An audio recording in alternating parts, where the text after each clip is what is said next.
Hello everyone, my name is Umesh Rajauria.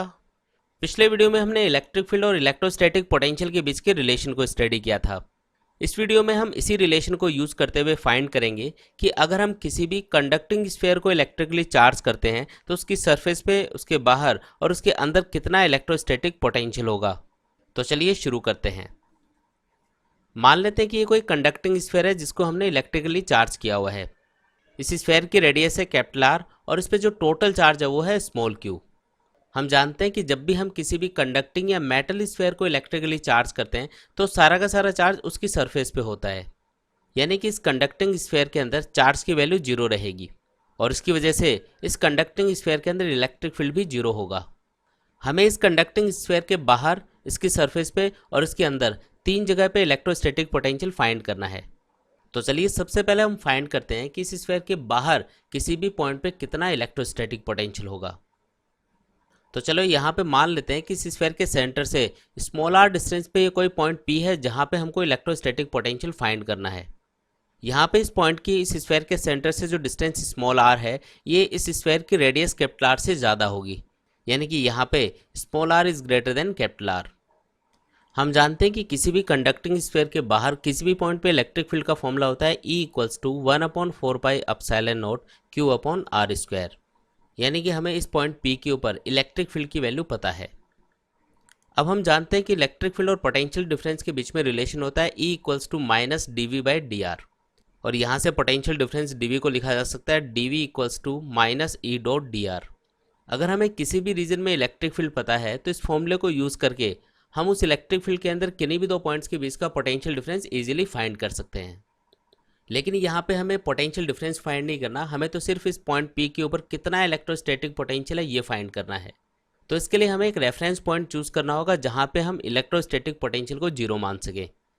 अगर हम इस कंडक्टिंग स्फीयर से इनफाइनाइट डिस्टेंस पे एक पॉइंट कंसिडर करते हैं तो वहाँ पे हम इस स्फीयर की वजह से इलेक्ट्रोस्टैटिक पोटेंशियल को जीरो मान सकते हैं, यानी कि इस चार्ज कंडक्टिंग स्फीयर के सेंटर से इनफाइनाइट डिस्टेंस पे किसी भी पॉइंट पे हम इलेक्ट्रोस्टैटिक पोटेंशियल रेफरेंस के लिए जीरो मान सकते हैं।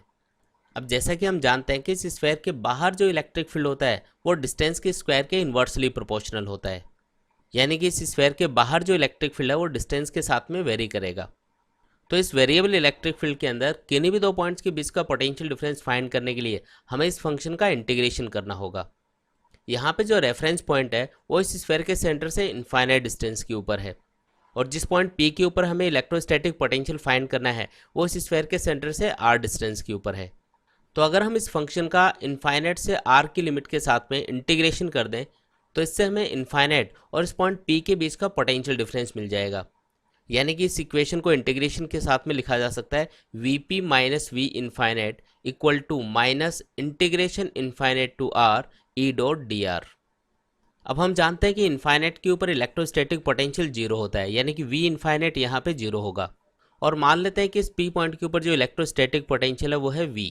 तो यहाँ पे जो Vp है उसे V लिखा जा सकता है। तो यहाँ से इस P पॉइंट के ऊपर जो इलेक्ट्रोस्टैटिक पोटेंशियल है उसकी इक्वेशन को लिखा जा सकता है V equals to minus integration with limits infinite to small r E.dr।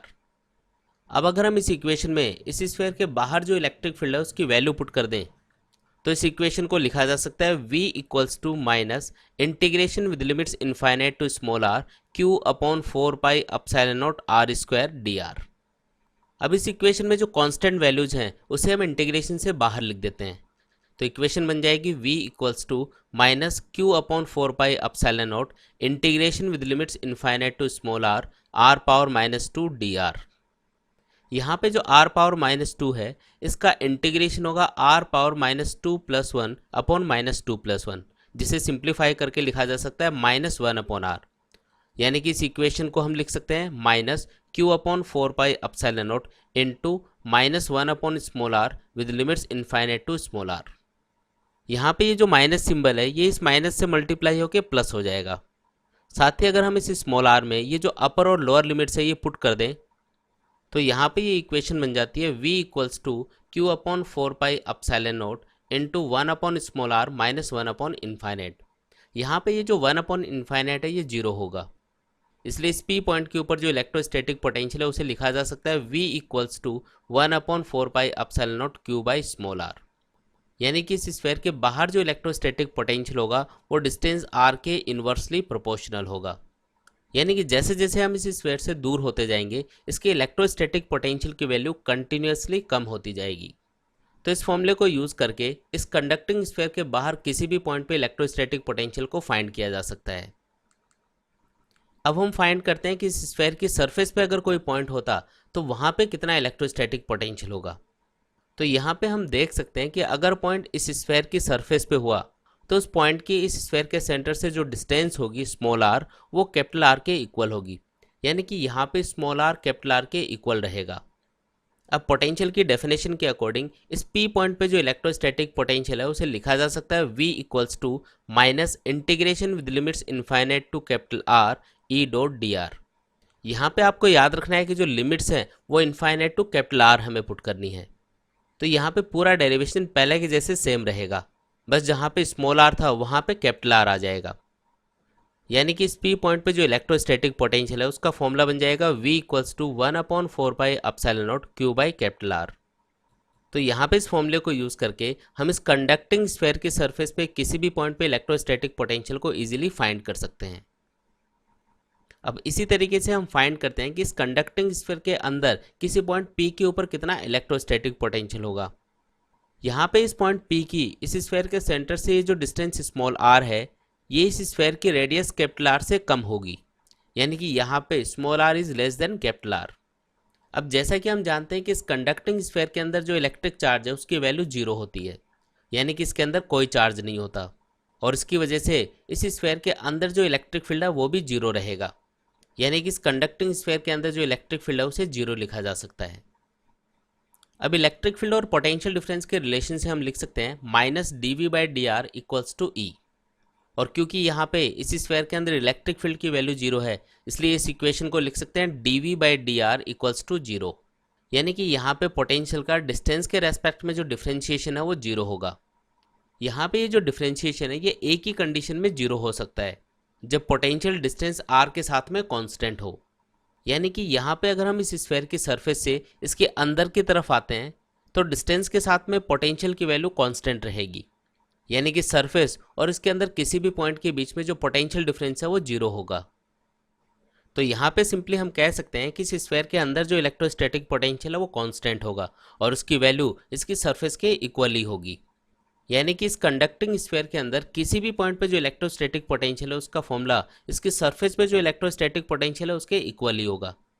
तो यहाँ पे हमने देखा कि इस स्फीयर के अंदर किसी भी पॉइंट पे चाहे वो पॉइंट सेंटर हो या कोई और पॉइंट हो हर एक जगह पे इलेक्ट्रोस्टैटिक पोटेंशियल की वैल्यू कांस्टेंट रहेगी और इसकी वैल्यू इसकी सरफेस पे जो पोटेंशियल है उसके इक्वल होगी। अब अगर हम इस चार्ज कंडक्टिंग स्फीयर के लिए इसकी इलेक्ट्रोस्टैटिक पोटेंशियल और डिस्टेंस r के साथ में ग्राफ ड्रॉ करें तो ग्राफ कुछ इस टाइप का रहेगा। इस कंडक्टिंग स्फीयर के अंदर जो इलेक्ट्रोस्टैटिक पोटेंशियल है वो कांस्टेंट होता है और इसकी वैल्यू इसकी सरफेस पे जो इलेक्ट्रोस्टैटिक पोटेंशियल है उसके इक्वल होती है। इस कंडक्टिंग स्फीयर की सरफेस पे और इसके अंदर इलेक्ट्रोस्टैटिक पोटेंशियल की वैल्यू होगी v equals to 1/4 pi epsilon naught q by capital R।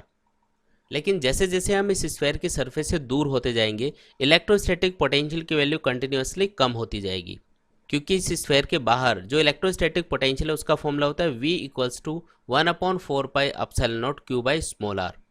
यानी कि इस स्फीयर के बाहर जो इलेक्ट्रोस्टैटिक पोटेंशियल है वो डिस्टेंस r के इन्वर्सली प्रोपोर्शनल होगा और जैसे जैसे ये डिस्टेंस स्मॉल r इंक्रीज होगी वैसे वैसे इलेक्ट्रोस्टैटिक पोटेंशियल की वैल्यू डिक्रीज होती जाएगी। तो गाइज इस वीडियो में हमने डिटेल में स्टडी किया कि किसी भी चार्ज कंडक्टिंग स्फीयर के बाहर उसकी सरफेस पे और उसके अंदर कितना इलेक्ट्रोस्टैटिक पोटेंशियल होता है। किसी भी चार्ज कंडक्टिंग स्फीयर के अंदर इलेक्ट्रिक फील्ड की वैल्यू हमेशा 0 होगी लेकिन जो इलेक्ट्रोस्टैटिक पोटेंशियल है वो 0 नहीं होगा। कंडक्टिंग चार्ज स्फीयर के अंदर जो इलेक्ट्रोस्टैटिक पोटेंशियल है उसकी वैल्यू इस कंडक्टिंग स्फीयर की सरफेस पे जो इलेक्ट्रोस्टैटिक पोटेंशियल है उसके इक्वल होती है और इसका फॉर्मूला होता है 1/4 pi epsilon naught q by capital R। साथ ही इस स्फीयर के बाहर किसी भी पॉइंट पे जो इलेक्ट्रोस्टैटिक पोटेंशियल है वो डिस्टेंस r के इन्वर्सली प्रोपोर्शनल होगा। यानी कि जैसे जैसे डिस्टेंस इंक्रीज होगी इलेक्ट्रोस्टैटिक पोटेंशियल की वैल्यू कंटिन्यूसली कम होती जाएगी। तो गाइज आई होप आप लोगों को ये वीडियो पसंद आया होगा। तो मिलते हैं एक न्यू वीडियो के साथ, तब तक के लिए take care and good bye.